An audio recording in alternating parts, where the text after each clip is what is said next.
नमस्कार, जय हिंद छात्रों।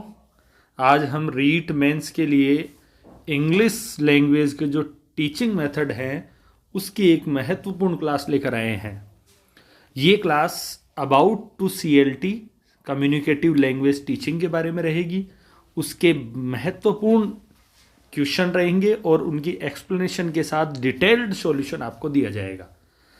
अब देखिए, आप पहले क्वेश्चन की ओर अपन चलते हैं और इसको पूरी तरीके से समझते हैं कि सीएलटी में क्या कमियां हम रखते हैं और किस तरीके से इसको ना समझकर जल्दबाजी में प्रश्न को गलत कर देते हैं।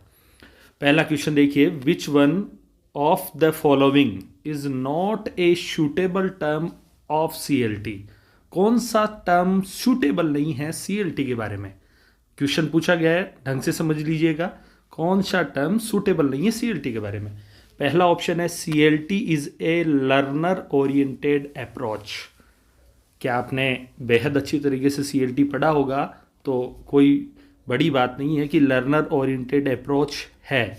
सीएलटी एक बेहद ही महत्वपूर्ण टॉपिक होने के साथ साथ लर्नर ओरिएंटेड अप्रोच है। छात्र के ऊपर ही निर्भर करता है सब कुछ और छात्र ही इसमें महत्वपूर्ण भूमिका निभाता है। दूसरा ऑप्शन देखिए, CLT lays emphasis on cultivating the communicative competence. जी हाँ, दूसरा ऑप्शन कह रहा है कि साहब कम्युनिकेटिव कॉम्पिटेंस के ऊपर प्रबलता से बल दिया जाता है और छात्र को संवाद करने के लिए बहुत महत्वपूर्ण इसमें आगे बढ़ाया जाता है। बिल्कुल ये ऑप्शन भी सही जा रहा है। तीसरा ऑप्शन देखिए, judicious use of native language is accepted. चौथा ऑप्शन और पढ़ लेते हैं अपन, teacher is a controller and instructor in CLT. दोनों ही बहुत ही कंफ्यूज करने वाले ऑप्शंस हैं। आप उलझेंगे मुझे पता है, क्योंकि आपने नेटिव लैंग्वेज को कहीं ना कहीं पढ़ा है कि इसका यूज नहीं होता। लेकिन इसका ऑप्शन नंबर 4 होगा, टीचर एक कंट्रोलर और इंस्ट्रक्टर ना होकर टीचर इसमें एक फैसिलिटेटर, को कम्युनिकेटर या एक गाइडर होता है।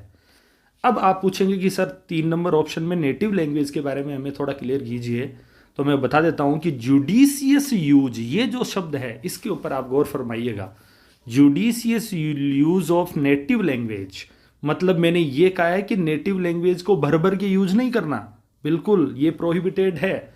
लेकिन उसका जुडिशियस यूज, उसका उचित यूज है, उसका न्यायपूर्ण यूज है वो किया जा सकता है, उसका तर्कसंगत यूज है वो किया जा सकता है। जैसे मैं 2 शब्दों को लेकर आपको समझाने का प्रयास करता हूं। जैसे मैंने लिखा COLOUR और मैंने दूसरा शब्द लिखा है COLOR। दोनों ही कलर है। आपने पढ़ा हुआ है बचपन से, कहीं ना कहीं कलर की स्पेलिंग ये देखी है, कहीं ना कहीं कलर की स्पेलिंग ये देखी है। ये ब्रिटिश लैंग्वेज का, ब्रिटिश डिक्शनरी जिसको हम फॉलो करते हैं उसका कलर है। ये अमेरिकन लैंग्वेज, इंग्लिश लैंग्वेज का कलर है। मान लो दोनों कलर के शब्द में आप कंफ्यूज चल रहे हैं। बहुत सारे बच्चे रहते हैं क्लासरूम में ऐसे जो दोनों कलर को नहीं समझ पा रहे हैं, बार बार अलग अलग स्पेलिंग देखकर कहीं ना कहीं कंफ्यूज रहते हैं। तो आप उस जगह उस तर्कसंगत यूज में रंग बोलकर हिंदी या मातृभाषा का यूज करके उसे बेहतरीन तरीके से समझा सकते हैं। इसको कहा जाता है judicious use of native language. हर शब्द का नेटिव लैंग्वेज, प्रत्येक वर्ड को नेटिव लैंग्वेज में यूज नहीं करना है, ये सरासर सही है सीएलटी का टर्म, लेकिन जुडिशियस यूज में आप कर सकते हैं। और इसमें 4 नंबर ऑप्शन सही जाएगा जो आपको बता रहा है कि साहब टीचर, इसका आप एक्सप्लेनेशन भी देखिए, टीचर एक कभी भी कंट्रोलर और इंस्ट्रक्टर नहीं होता सीएलटी में, बल्कि टीचर एक गाइड होता है, टीचर एक फैसिलिटेटर होता है और टीचर एक को कम्युनिकेटर होता है। केवल टीचर का देखने का काम है कि बच्चे किस तरीके से अपने कम्युनिकेटिव अप्रोच को प्राप्त कर रहे हैं और लगातार क्लासरूम के माहौल को ही एक अच्छा माहौल देना होता है, न कि वो किसी भी प्रकार का नियंत्रण और इंस्ट्रक्टर नहीं होता है। ये जल्दबाजी में आप गलती ना करें। चलो, पहला क्वेश्चन क्लियर। दूसरे प्रश्न की तरफ बढ़ते हैं। बिल्कुल आशा करता हूं कि आपको बहुत ही अच्छे तरीके से समझ में आया होगा और ऐसी छोटी छोटी गलतियां आप ना कीजिएगा जो बहुत आसान लगती है लेकिन लगातार तरीके से होती हुई बहुत आगे की तरफ अपने को कमज़ोर और बेहद वीक बना देती है। Question number 2, which one of the following is not A correct term of CLT? कौन सा टर्म सीएलटी के बारे में सही नहीं है, जो सीएलटी को सही एक्सप्रेस नहीं करता? पहला option, meaning is Paramount in CLT. बहुत ही अच्छा ऑप्शन है। हमेशा आप देखते हैं कि मीनिंग हमेशा सर्वोत्तम पाया जाता है सीएलटी में। ये बिल्कुल करेक्ट ऑप्शन है, कोई गलती इसमें नहीं है। दूसरा ऑप्शन देखिए, communicative competence is coined by Dell Hymes. ये एक भूतपूर्व मनोवैज्ञानिक का नाम है और डेल हेम्स ने ही कम्युनिकेटिव कंपिटेंस शब्द दिया था। ये ऑप्शन भी आपके लिए बिल्कुल सही जा रहा है, कोई गलती नहीं है। बच्चों ने पढ़ा हुआ होगा, आप सबका पढ़ा हुआ होगा, कोई दिक्कत नहीं है। कम्युनिकेटिव कंपिटेंस शब्द को कोइंड किया था डेल हेम्स ने। तीसरा option, it is an integrated manner in CLT. हमेशा आप देखिए सीएलटी के LSRW मैंने लिखा है इसमें कि चारों स्किल्स को इंटीग्रेटेड मैनर में प्रोड्यूस करता है और अच्छा एक कम्युनिकेटिव अप्रोच देता है। इसीलिए इसकी चारों स्किल्स को साथ लेकर चलने की क्षमता के कारण सीएलटी को बहुत ही महत्वपूर्ण टीचिंग मेथड माना जाता है। चौथा ऑप्शन देखिए, नॉट यूज कॉन्टेक्सचुलाइजेशन इन सीएलटी। ये अपने आप में वैसे ही आपको लग रहा होगा कि कॉन्टेक्सचुलाइजेशन का यूज किया जाता है, तो कौन सा सही नहीं है? चौथा ऑप्शन इसमें मतलब सही नहीं है, गलत हो जाएगा, अपना आंसर चौथा बन जाएगा। और नीचे एक्सप्लेनेशन में देखिए, contextualization is a basic premises in CLT. मतलब कॉन्टेक्सचुलाइजेशन का प्रयोग बेसिक प्रीमाइसेज के तौर पर सीएलटी में किया जाता है। ये एक बहुत ही अच्छी बात है जो भी आपको ध्यान रखनी है। और ऊपर वाले तीनों ऑप्शंस भी आपको याद रखने हैं ताकि कभी भी घुमा फिरा के प्रश्न आए तब भी आप बिल्कुल सही तरीके से अपने प्रश्न को अटेम्प्ट कर सकें। प्रश्न नंबर 3 की तरफ चलते हैं छात्रों। अपन मेन डिजायर्ड गोल इन सीएलटी। कौन सा मेन डिजायर्ड गोल है सीएलटी में? काफ़ी बार बच्चे कहते हैं, बच्चे पढ़ते भी हैं, उनका पढ़ा हुआ भी होगा कि grammatical competence, linguistic competence, communicative competence, structural competence.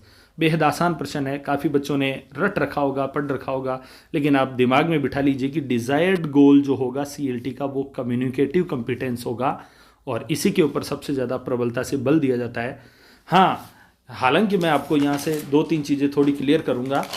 आपको बता दूं कि इसमें जो कंपिटेंस होता है वो कम्युनिकेटिव कंपिटेंस डिजायर्ड गोल होता है, लेकिन इसके बारे में 2 कंपिटेंस आप और कभी ना कभी पढ़ते होंगे। जैसे पहला कंपिटेंस होता है लिंग्विस्टिक कंपिटेंस। लिंग्विस्टिक कंपिटेंस भी इसका एक एडिशनल सोर्स है, लेकिन डिजायर्ड गोल तो कम्युनिकेटिव कंपिटेंस है। इसके अलावा आप इसके 3 सब कंपिटेंस भी कहीं ना कहीं दूसरी बुक्स में पढ़ते होंगे, जिनके बारे में भी आपको बता दूं। इसका एक छोटा सा सूत्र भी मैं याद रखता हूं, SDG। ऐसे ही आप याद कर सकते हैं, वरना तीनों को अलग अलग पढ़े तो एक तो होता है स्ट्रेटेजिक कंपिटेंस का नाम भी कहीं ना कहीं आता है इसके सब टॉपिक्स में। दूसरा जो टॉपिक में आप पढ़ेंगे तो स्ट्रेटेजिक के अलावा इसमें दूसरा आएगा आपका डिस्कोर्स कंपिटेंस, ठीक है। और तीसरे में आपका नाम कभी कभी इसमें आता है ग्रामेटिकल कंपिटेंस। तो होने को तो कहीं ना कहीं ये तीनों चारों नाम आपको ध्यान में रखने हैं, लेकिन सबसे डिजायर्ड गोल पूछ लिया जाए, सबसे महत्वपूर्ण इसका लक्ष्य पूछा जाए सीएलटी का, तो कम्युनिकेटिव कंपिटेंस ही होगा। ये आप बेहद ध्यान रखें, बहुत महत्वपूर्ण चीज़ है। लेकिन अगर कौन सा नहीं है और ये 3 ऑप्शन दिए हुए हों, स्ट्रेटेजिक, डिस्कोर्स, ग्रामेटिकल, और चौथा कोई अलग सा ऑप्शन दे दिया जाए, तो इन तीनों को भी आप याद रखने SDG के सूत्र में। और लिंग्विस्टिक कंपिटेंस भी इसके द्वारा कहीं ना कहीं प्राप्त होता है, लेकिन मेन जो डिजायर्ड गोल है वो कम्युनिकेटिव कंपिटेंस है। इसी प्रकार अपना तीसरा प्रश्न कंप्लीट होता है। छात्रों, अपन चौथे नंबर की तरफ चलते हैं। इसका एक्सप्लेनेशन देखिए आप, communicative competence is the desired goal in CLT. कोई बड़ी बात नहीं है, सब जानते हैं आप कि कम्युनिकेटिव कंपिटेंस की कितनी महत्वता रहती है सीएलटी के दौरान। Question number 4, what is the best aim of CLT? CLT का सबसे मुख्य लक्ष्य या सबसे मुख्य एम बताइए, सबसे महत्वपूर्ण उद्देश्य हमें इसके दौरान प्राप्त करना क्या होता है, ये अपने को बताना है। पहला option, to provide different structures in model teaching. पहला ऑप्शन है to provide different structure in model teaching. सुनिएगा, माफ कीजिएगा, दोबारा से ध्यानपूर्वक सुनेंगे। बेस्ट एम बताना है सीएलटी का। पहला ऑप्शन है to provide different structure in model teaching. आप अलग अलग स्ट्रक्चर मॉडल टीचिंग में लाते हैं, देखेंगे। ऑप्शन नंबर बी पे चलते हैं। An emphasis on learning to communicate through interaction in the target language. दूसरा ऑप्शन भी अपन ने पढ़ लिया है। तीसरे चौथे चारों ऑप्शंस को रीड आउट करते हैं। तीसरा ऑप्शन कहता है to extensive use of mother tongue, और चौथा ऑप्शन कहता है to stress upon the translation of every word. अगर आपने सीएलटी के बारे में अध्ययन किया हो तो पहला ऑप्शन कह रहा है डिफरेंट स्ट्रक्चर्स को मॉडल टीचिंग में शामिल करना बेहद ही गलत ऑप्शन हो गया। ये बिल्कुल भी परमिशन या अलाउ नहीं करता सीएलटी कि आप अलग अलग स्ट्रक्चर्स को यूज करें। ये एक फंक्शनल वैल्यू पे चलने वाला मॉडल टीचिंग मेथड है। दूसरा, an emphasis on learning to communicate through interaction in the target language. बिल्कुल दूसरा ऑप्शन सही हो जाता है। कैसे कि आप कम्युनिकेट करते टाइम जितना ज़्यादा हो सके उतना टारगेट लैंग्वेज में ही कम्युनिकेट करें। सीएलटी में बच्चे को सीधा टारगेट लैंग्वेज, सीधा फॉरेन लैंग्वेज, सीधा फंक्शनल लैंग्वेज में ही कम्युनिकेट करने के लिए कहा जाता है। इसीलिए ये सबसे महत्वपूर्ण उद्देश्य है इसका। तीसरा देखिए, the extensive use of mother tongue. Mother tongue का यूज अपन पहले भी पढ़ के आ चुके हैं, लेकिन ऑप्शंस याद रखिएगा। मैंने आपको पहले क्वेश्चन के ऑप्शन में बताया था जुडिशियस यूज ऑफ मदर टंग या नेटिव लैंग्वेज, वो हो सकता है, लेकिन एक्सटेंसिव यूज बहुत बड़े मात्रा में इसका प्रयोग नहीं किया जाता। मातृभाषा हमेशा ही प्रतिबंधित रहती है, हमेशा ही नॉट यूजेबल रहती है, कोई काम में नहीं ले सकता। बस जहां न्यायपूर्ण और तर्कसंगत हो तो लिया जा सकता है। चौथा देखिए, to stress upon the translation of every word. ना साहब, एक एक शब्द का ट्रांसलेशन टीचर के द्वारा नहीं बताया जाता। टीचर एक को कम्युनिकेटर है, टीचर एक फैसिलिटेटर है, टीचर एक गाइड है। वो आपको किसी भी शब्द का अर्थ नहीं बताएगा, केवल आपकी फ्लुएंसी और आपकी एक्यूरेसी को चेक करने के लिए बैठा रहेगा। इसलिए ये ऑप्शंस भी गलत हो जाता है। ऑप्शन नंबर 2 इसमें करेक्ट होगा। देखिए explanation, structure do not follow in CLT, ये आपको पहला ऑप्शन जिसके बारे में मैंने आपको पहले ही बता दिया था। Judicious use of the mother tongue where it must be use, जब यूज किया जाए, जब जरूरत पड़े तब ही जुडिशियस यूज करना है, अन्यथा मदर टंग का कहीं पर भी यूज नहीं होना चाहिए। और ट्रांसलेशन में भी यूज्ड वेयर नेसेसरी, ये स्पेलिंग मिस्टेक थोड़ी सी हो गई है। वेयर नेसेसरी, जब आवश्यकता हो तब आप ट्रांसलेशन को यूज करें, अन्यथा आप केवल कम्युनिकेट लैंग्वेज को वो कम्युनिकेट करें टारगेट लैंग्वेज में ही अपने छात्रों के साथ, अपने दोस्तों के साथ, अपने समूह के साथ, और केवल टीचर आपका फैसिलिटेटर होगा। बहुत उम्मीद करता हूँ बहुत अच्छे तरीके से आप समझ पा रहे हैं। क्वेश्चन नंबर 5 की तरफ बढ़ते हैं। 5 नंबर प्रश्न क्या कहता है छात्रों, what is the main demerit of CLT. आपने प्रत्येक मेथड में मेरिट्स पढ़े होंगे, उसके गुण पढ़े होंगे, और कुछ डिमेरिट्स उसके अवगुण भी पढ़े होंगे जो उसमें काम में नहीं आ पाते, या भारत के परिप्रेक्ष्य में ऐसी अंग्रेजी को अपन देख नहीं पाते, क्लासरूम के माहौल में ऐसा नहीं देख पाते। उसके डिमेरिट को बताना है आपको कि कौन सा ऐसा डिमेरिट है जो आप सीएलटी में देख पाते हैं। ठीक है, फ्लुएंसी इन स्पीच, ये इसका बहुत अच्छा मेरिट है, बहुत अच्छा गुण है, इसलिए आप स्पीच में फ्लुएंसी लेकर आएंगे, ये इसका अच्छा गुण है, डिमेरिट नहीं हो सकता। इंटीग्रेटेड मैनर ऑफ स्किल्स, ये चारों LSRW को साथ साथ लेकर चलता है, ये भी इसका सबसे अच्छा गुण माना जाता है। इंटीग्रेटेड मैनर में काम करता है सीएलटी और चारों स्किल्स को मजबूती से एक साथ आगे बढ़ाता है, इसलिए बी ऑप्शन भी नहीं हो सकता। Based on the practical utility, practical utility शब्द को समझना, जहां आवश्यकता हो वहां आप हमेशा मजबूती से अपने कम्युनिकेशन लेवल को यूटिलिटी के आधार पर यूज करें, ये भी कहता है। लेकिन चौथा ऑप्शन देखिए, lays more stress on the structure value of the language, ये यहां पर जो बीच में एक शब्द वर्ड आया स्ट्रक्चरल वैल्यू, ये कहीं ना कहीं आपको खटक रहा होगा, कहीं ना कहीं आपकी आंखों में चुभ रहा होगा, क्योंकि यही ऑप्शन है जो मेन डिमेरिट हो जाता है, क्योंकि stress on the functional value of the language, CLT के दौरान हम फंक्शनल वैल्यू पर ही ध्यान दे पाते हैं, स्ट्रक्चर वैल्यू पर ध्यान नहीं दिया जाता। छोटी मोटी एरर्स को भी टीचर अपने आप में थोड़ा सा इग्नोर करता रहता है, क्योंकि स्ट्रक्चर मेन नहीं है, वहाँ फंक्शनल वैल्यू महत्वपूर्ण मानी जाती है। ये इसका डिमेरिट हो जाएगा और ये इसके चारों महत्वपूर्ण मेरिट्स हो जाएंगे, गुण हो जाएंगे, जो आपको ध्यान रखने हैं। तो नंबर 5 क्वेश्चंस का ऑप्शन नंबर डी आंसर होगा, 4 नंबर आंसर। और इसका एक्सप्लेनेशन आपको बता रहा है कि stress on the functional value, आपको फंक्शनल वैल्यू पे हमेशा ध्यान देना है, न कि स्ट्रक्चर वैल्यू पर। Question number 6, what is the main classroom activity in the CLT। अब आपने कुछ CLT मेथड को पढ़ते टाइम कुछ क्लासरूम एक्टिविटीज भी पढ़ी होगी, जहां से भी प्रश्न बहुत बार पूछा जाता है, बहुत बड़े स्तर पर पूछा जाता है, और करीबन आप 10-12 ये जो नाम है जिनको आप याद रखेंगे तो कभी भी प्रश्न आए तो आप आराम से अपना जवाब दे सकते हैं। सबसे पहला ऑप्शन है गेम्स, दूसरा ऑप्शन है सर्वेज, तीसरा ऑप्शन है रोल प्ले, चौथा ऑप्शन है टीचर्स इंटरेक्शन। कहीं ना कहीं आप फिर पुराने ज्ञान के आधार पर इस प्रश्न को भी अपने आप में जोड़ सकते हैं। अपना आंसर अगर करेक्टली याद नहीं हो तो भी मैच कर सकते हैं। मैंने आपको कहा था कि टीचर्स इंटरेक्शन मतलब टीचर कभी भी अब आपको बात करके कुछ नहीं बताएगा, इसलिए ये चौथा ऑप्शन ही क्लासरूम की एक्टिविटी का मेन क्लासरूम एक्टिविटी में शामिल नहीं होगा। यहाँ थोड़ा सा प्रश्न में भाई मिस टाइप है, नॉट आएगा यहाँ। कौन सा नहीं है क्लासरूम एक्टिविटी में? तो गेम्स होते हैं, सर्वेज होते हैं, रोल प्ले होता है, लेकिन teacher interaction, teacher student interaction नहीं होता। केवल स्टूडेंट अपनी फ्लुएंसी और एक्यूरेसी और अवेलेबिलिटी के आधार पर बोलता रहता है, टीचर केवल एक गाइडर, एक फैसिलिटेटर होता है। देखिए एक्सप्लेनेशन में इसमें थोड़ा सा नोट बताना था, जो मिस टाइप था, मैंने आपको लिख दिया है कौन सा नहीं है। गेम्स है, सर्वेज है, रोल प्लेज है, और भी उसके संपूर्ण एक्सप्लेनेशन आपको मैं बता देता हूँ।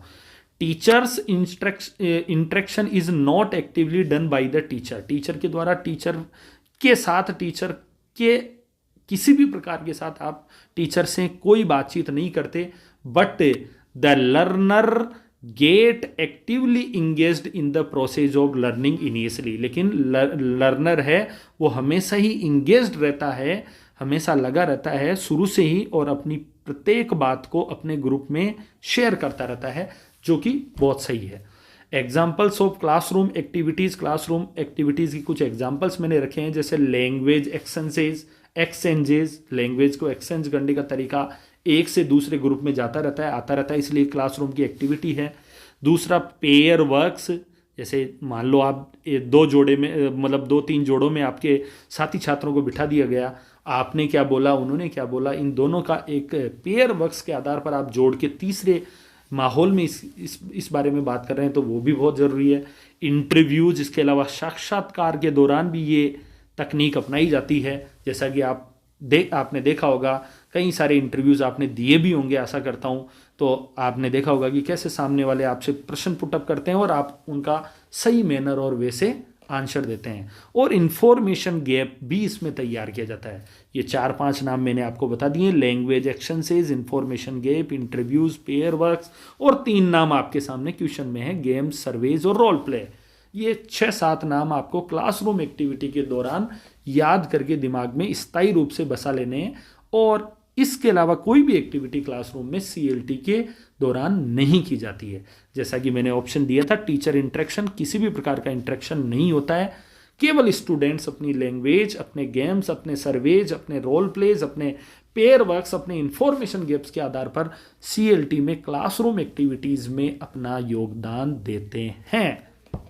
ठीक है, उम्मीद करता हूँ समझ में आ रहा होगा आपको। बहुत अच्छे तरीके से ये सारी चीज़ें क्लियर करने का प्रयास मेरा है, और चाहता हूँ कि आप भी बहुत अच्छे तरीके से इन चीज़ों को समझें, सीखें, ताकि भविष्य के किसी भी परीक्षा में आपको CLT के बारे में कोई भी डाउट ना रहे। ठीक है, छोटी छोटी चीज़ें जिन्हें हमें समझना होता है, पढ़ते सभी लोग हैं, लेकिन जो बेसिक चीज़ें हैं उनको समझ के हमें चलना होता है, और वो कहीं ना कहीं हमें कोरिलेट करनी पड़ती है, और उसके बाद हम एक एक मेथड का एक एक प्रश्न आसानी से हल कर सकते हैं, वो भी सही। क्वेश्चन नंबर 7, बिना देरी किए हुए मैं चलता हूँ प्रश्न नंबर 7 की ओर। What is the demerit? फिर मैंने दोबारा देखिए डीमेरिट पूछा है, यहाँ नॉट मेरिट भी हो सकता है। दूसरे भाषा में एक ही बात है कि जो गुण नहीं है, demerit of communicative approach, communicative approach का कौन सा डिमेरिट है और गुण नहीं है, अवगुण है। Actively participating students in the processing, पहला ऑप्शन है actively participating students in the processing. दूसरा ऑप्शन पढ़ देता हूं एक बार में सभी ऑप्शंस को। Proficiency and fluency are emphasized in CLT. तीसरा option all the 4 skills are integrated in CLT. The fluency and proficiency of teachers competence, यहां पर थोड़ा सा एपोस्ट्रोफी साइन था जो मिस टाइप हुआ, मैंने लगा दिया है आपको। सबसे पहले देखिए, डिमेरिट बताना है, गुण अवगुण बताना है, गुण नहीं बताना है, ठीक है। Actively participating students in the processing, तो जाहिर सी बात है जब हम पूरी क्लासरूम की गतिविधि को देख रहे हैं, एक्टिविटी को अभी पढ़ के आए हैं कि छात्र अपने ग्रुप में, अपने छोटे छोटे समूह में एक्टिवली पार्टिसिपेट करता है और कम्युनिकेटिव कॉम्पिटेंस को एक्यूरेसी और फ्लुएंसी के साथ बोलते हुए सीएलटी में जोड़ देता है, अपनी भाषा को सीखता रहता है। तो ये तो दोनों ही सही हो गए। तीसरा, all the 4 skills are integrated, LSRW, दोबारा से रिवाइज हो रहा है। आपको पहले भी बताया जा चुका है कि सभी चारों स्किल्स को इंटीग्रेटेड मैनर में पढ़ाया जाता है, जो कि वो भी एक बहुत अच्छा गुण है सीएलटी का, कम्युनिकेटिव अप्रोच का। चौथा ऑप्शन देखिए, कहीं ना कहीं आप फ्लुएंसी और एक्यूरेसी को देखकर या फ्लुएंसी और प्रोफिशिएंसी को देखकर इस ऑप्शन को भी सही मान बैठे होंगे, लेकिन ये गलत है, क्योंकि टीचर्स कंपिटेंस का फ्लुएंसी और प्रोफिशिएंसी कहीं पर भी काम में नहीं आता। टीचर जब एक फैसिलिटेटर है तो उसकी ना तो प्रोफिशिएंसी और ना ही फ्लुएंसी कम्युनिकेटिव अप्रोच में देखी जाती है। हाँ, होना चाहिए, बेसिक मैं ये कह रहा हूं कि टीचर के पास बहुत अच्छी फ्लुएंसी और प्रोफिशिएंसी होनी चाहिए, लेकिन ये नहीं होने के कारण ही कम्युनिकेटिव अप्रोच की डेमेरिट बनकर रह गई है। नोट में देखिए, एक्सप्लेनेशन में मैंने लिखा है, इन इंडिया, भारत में some teachers can not speak English fluently.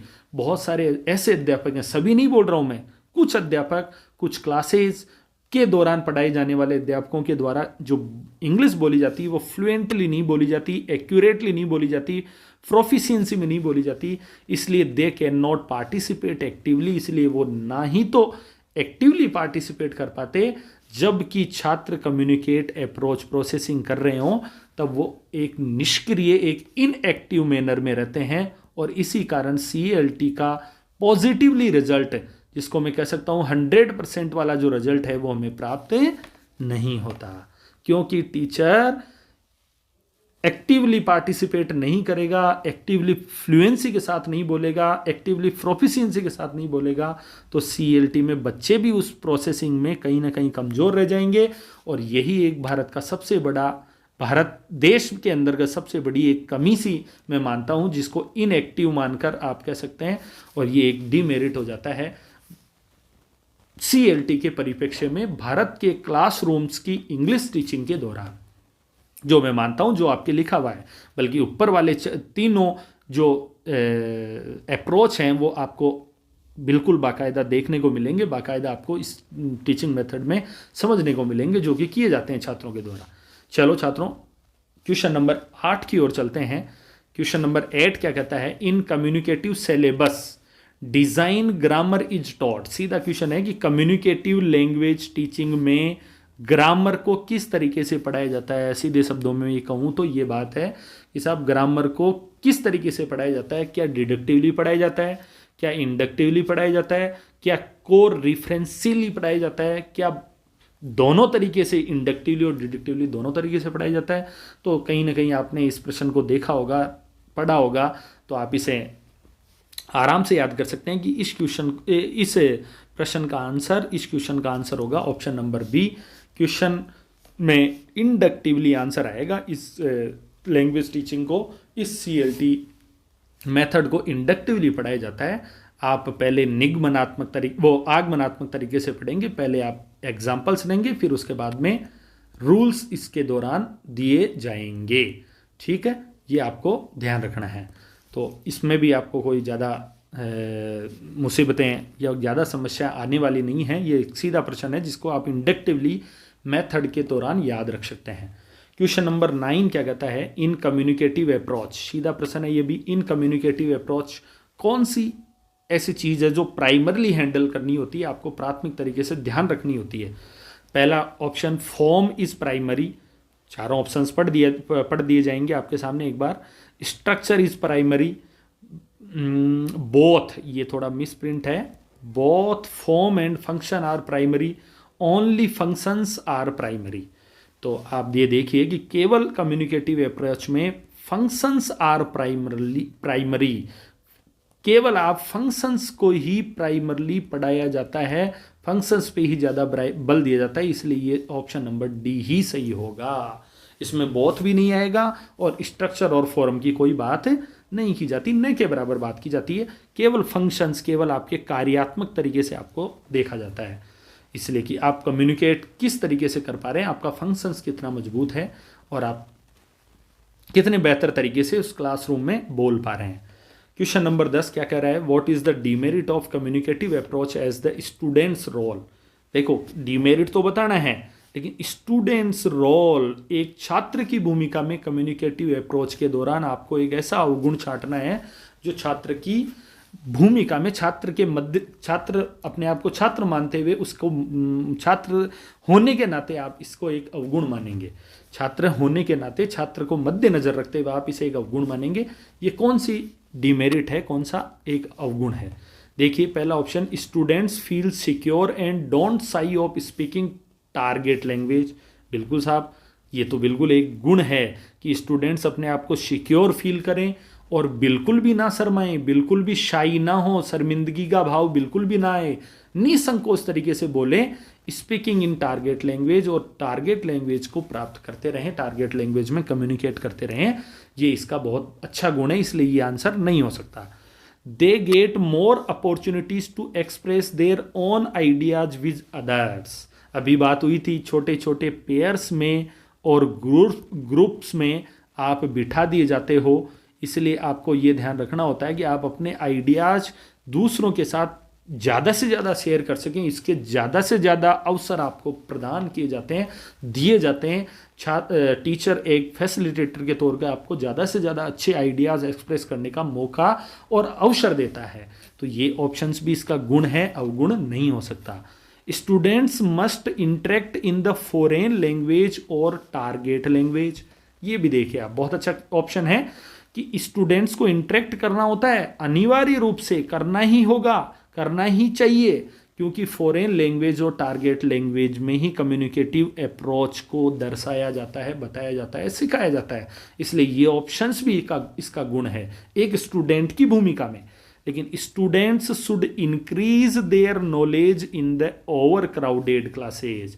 इसी शब्द से पकड़ लीजिएगा, ओवर क्राउडेड क्लासेज, अपने ज्ञान को बढ़ाएं, कोई समस्या नहीं है, लेकिन ओवर क्राउडेड क्लासेज का कहीं पर भी स्टूडेंट्स की भूमिका में योगदान नहीं होता।